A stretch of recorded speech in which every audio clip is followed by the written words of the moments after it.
Moving on to the headlines. I just found out the only thing dumber than Floyd Mayweather's outfit last Cinco de Mayo. There is one thing in the world that is dumber. Now, do you remember what he wore? He wore leather Mexican colored pants that were leather, and his whole robe and everything. He wore baby blue trunks. He wore the robe and all that, and the shoes and the socks and everything. But he wore a blue leather sombrero. Was it? No, he didn't wear a blue leather. His was the Mexican flag. That was Ricky Hatton a few weeks later that was wearing the baby blue. Floyd Mayweather wore a blue... I'm telling you, it was the Mexican flag colors. Okay, so Floyd Mayweather wore a baby blue full outfit on Cinco de Mayo, including the hat, the sombrero. The only thing dumber than that is the fact that on eBay right now, Floyd's promotional company is trying to sell that entire outfit for $4 million. It's on eBay with an opening bid of $4 million. For that price, you're going to want to spell Mayweather correctly if you want to find anything. W-E-A-T-H here. For that $4 million, you get the robe he wore on Cinco de Mayo last year against Oscar De La Hoya. You get the robe, you get the trunks, you get both gloves, and he signed both gloves for you. You get the socks, you get the shoes. But I'm not even going to bid unless I get that crazy-ass hat. Well, the hat comes in as well. Also, you get a signed photo of him wearing it, and you get a video of that particular fight. So, for $4 million, you get all of that. That is not worth anything close to that. But they wanted $4 million. That was the opening bid, $4 million. So, what? Now this is on eBay that they're selling this, or this is on eBay. Those are the trunks, man. You're telling me because the trunks have that. I'm talking about his sombrero. You said his sombrero was. It was matched his trunks. I'm telling you right now, there was a lot of blue on it. I'm telling you, that was. I know Ricky Hatton had a blue sombrero. That's not what this show is about. I'm not going to be fighting over that. They'll get you on YouTube. I'm not worried about it. They'll get me on YouTube. I know that Ricky Hatton was wearing a sombrero, and that was the first time that I've seen two fighters in the same year that are not Hispanic in any way wear sombreros. And, I thought when they fought each other, they were both going to show up wearing sombreros. That would be really bad. Mayweather kind of wore his to knock the Mexican fans, and then Ricky Hatton wore his to tribute them, more or less, because he trades with Marco Antonio Barrera. Plus, he wanted to rip on Mayweather. Yeah, to make sure he got that fight a little bit. Yeah, so. All right, Emil. You're going to love this one. File this one under Justified Paranoia of the Week in our Boxing Archives filing cabinet. How in the world is Oscar Ring Magazine's #3 junior middleweight? Who else is listed on there? I don't have the list. I'm not even going to go through that because everyone else that belongs there belongs there. Oscar, on the front page of the ring, on the back page of the ring. Two big sponsors on the inside covers, and now he's the #3 junior middleweight. Well, he's been the #3 for a little while, ever since he lost to Floyd. He was actually ranked higher than that until before he lost to Floyd. Does he belong third? Come on. I don't know who else would be ahead of him. Look at his last 3 years of fights. Oscar De La Hoya hasn't beaten any big names in the last 3 years. Hell, he fights once a year. There are people that are going in there fighting, 3-4 times a year that belong up in these rankings. Not Oscar, who sits around and waits for a payday. Now, I gotta tip my sombrero to him right now that he actually went ahead and fought someone, Stevie Forbes, that he knew he couldn't beat. He knew could not beat him. But I find it disgusting that he is ranked #3 as a junior middleweight because he does not deserve that. He doesn't deserve that. I think that's disgusting. I don't know who else you would put ahead of him. I'm working on getting it up here. Should I blow in your ear? But I can't think of very many guys in that division. It's a kind of a weak division right now. There is no reason at all that Oscar should be third. That's what I know. Let's think about this. Peter Manfredo was a runner-up on the Contender, and Joe Calzaghe knocks him out. Steve Forbes was a runner-up on the Contender. Oscar wins a 12-round decision, and he ends up looking like he fought 12 guys that night. Oscar looked like garbage when they pulled him out of that ring. All scuffed up, his eye was all saggy, and he had scuffs. He wasn't really bleeding, but he really was swollen. He looked bad. Against Stevie Forbes, he didn't look bad fighting him. I think he fought him as well as he possibly could have, but he couldn't stop him. So here's Calzaghe. He knocks out Peter Manfredo, who was a runner-up on Contender. Oscar fights the runner-up in Contender, Steve Forbes, and nothing. So gets at junior middles. That's middle. Keep going. Vernon Forrest, Verno Phillips, and then Oscar De La Hoya. Yeah, Corey Spinks was up ahead of him, and Verno Phillips moved up there ahead of him. Elcine's pretty good. Carmazin. I wouldn't put Carmazin. I wouldn't put Sims. Carmazin needs to be up a little higher. Oscar does not need to be third. I'm sorry. The only guy These guys are fighting more times than once a year. Who would you put? The only guy on there I would probably put ahead of him is Spinks. Maybe Elcine. So there's two guys.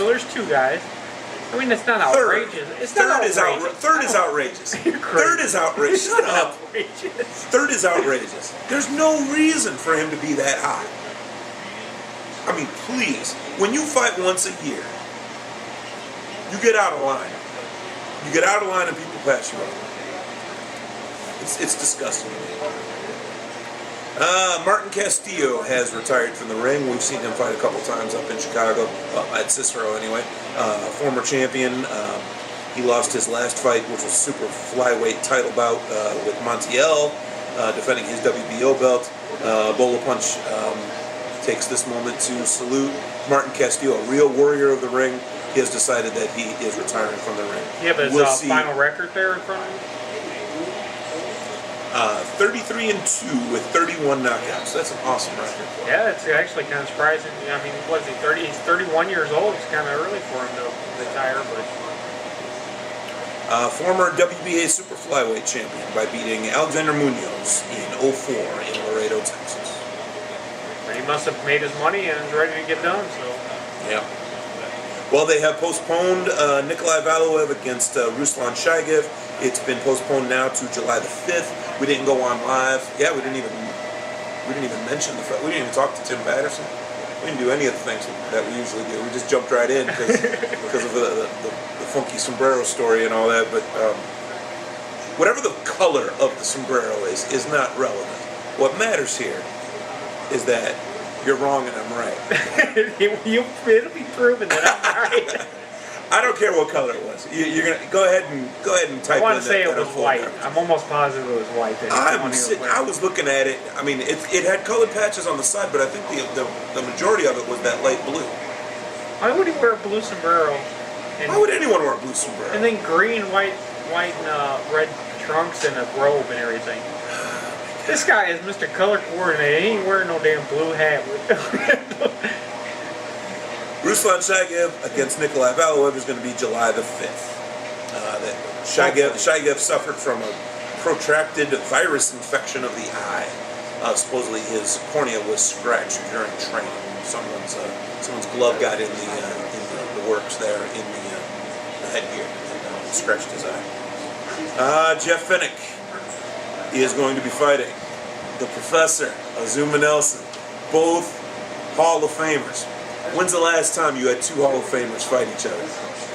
As Hall of Famers. Yeah, I don't know. I doubt it's ever happened. Now, maybe exhibitions, but has two Hall of Famers ever really fought each other in a fight that matters? I don't think so. I'm going to go out there and say I doubt it. I still don't know if they fought in a fight that matters. I mean, how much does this fight really matter? Okay, well, I mean, as far as a fight that actually goes on your record, because exhibitions don't. But Azuma Nelson's 50 years old and Fennick is 43. And Azuma Nelson went on the record yesterday as saying, "I guarantee a knockout victory." I don't know. Jeff Fennick, we love you. If you get knocked out by a 50-year-old Azuma Nelson, please go back to retirement. I think they're both going back to retirement. And if Azuma Nelson loses to a 43-year-old Fennick, please retire. I don't think where else are they going to go? Even if you win, cool. What are you going to do with that win? Yeah, you're going to retire, so it don't really matter. I'd like to announce my retirement. That's a shocker. You came out of retirement in order to do this. We love both of those guys. I mean, Jeff Fennick, greatest guy. Greatest guy. I've met him a couple times. I can't really say I've met Azuma Nelson, but I have walked up to him and gotten an autograph. I want to see how their walk to the ring. Are they going to roll him down to the ring? May 30th, Municipal Auditorium, San Antonio, Texas. 25-year-old Oscar Diaz, 25-2, is shaking off a 10-month layoff against Roberto Valenzuela, who is 44-36. There was a really bad headbutt cut from Juan Buendia in July of last year. Oscar Diaz just lost his father, so it was very traumatic and crazy for him. We had him on the air last year. We interviewed him right in the middle of his upswing. He's had a downswing lately. He's on his way back up. I think it's time to get him back on the air. And I don't mean pounce on him while he's hot and leave him alone while he's cold. I mean, let's give him some publicity. Let's help him out because he hasn't been enjoying himself too much, obviously. Yeah, we actually met him at the Hall of Fame last year. Yeah. And it was it's kind of a bigger deal to have him there because there weren't very many fighters that are current right now that are still in the ring fighting at the Hall of Fame. This year they're hoping to make it a little bit different and get some of the other guys there, like Malinaji and them. We actually went through that list last week of who's going to be there. 2 weeks ago. Yeah, 2 weeks ago. I forgot about that. But I don't know. He'll probably do pretty good here in this fight as well. I think, what does he have, 3 losses or something in his career? He only has a couple losses, 2 or 3. 2, I believe. Yeah, 25-2. Yeah, so let's see what he can bring back in the ring. I'm sure he's been training tough. I think you're right there. Cobrita. Joan Guzman. Juan Guzman. Any way you want to call it. I've heard it said all 3 ways. He is targeting Nate, the Galaxy Warrior Campbell.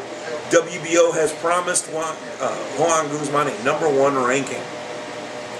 And he is quoted as saying, "I think Nate Campbell would be a perfect opponent for me.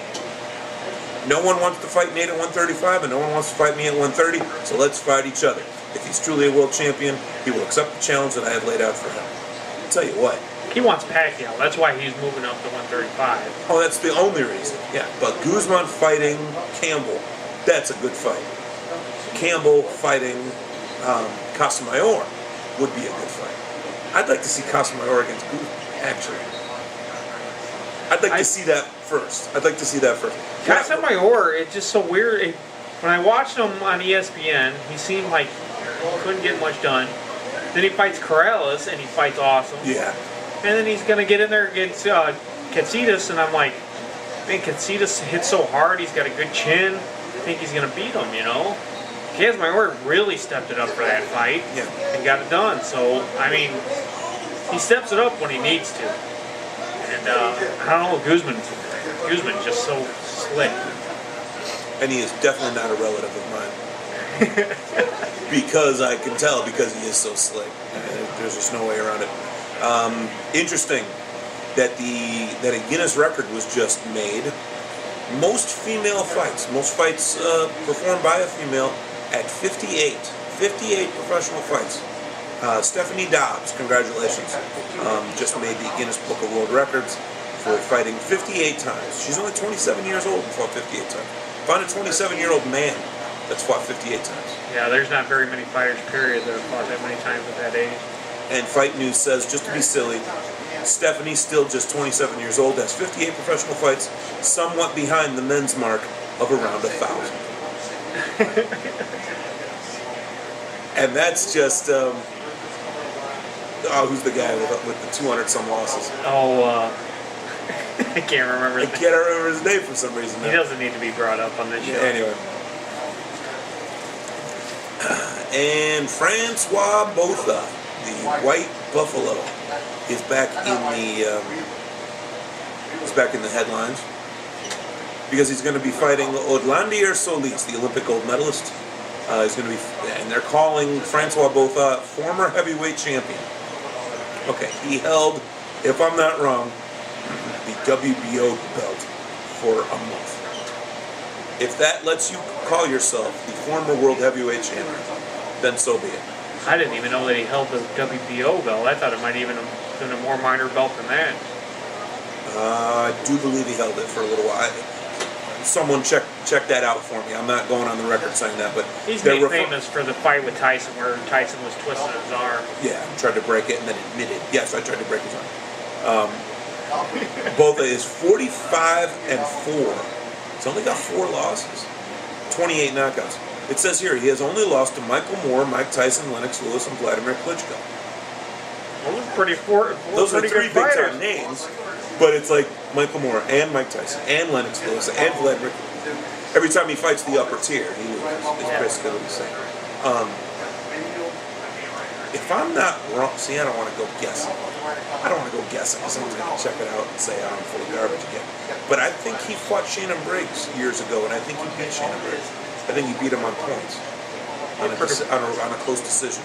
I don't know for sure. Don't quote me on that, but someone's obviously looking up right now, so they can call in on the hotline. The hotline tonight, as always, is 743-9743. That's area code 219-743-9743. You can also instant message us, Bolo Punch Boxing Hour at yahoo.com. Timmy, the producer Patterson's about to let us take our first break of the night. We'll be right back with all the fights that got us through this past week. This is our Bolo Punch Boxing Hour brought to you by George Rogie Insurance, www.hssp.cc, sportsjuice.com.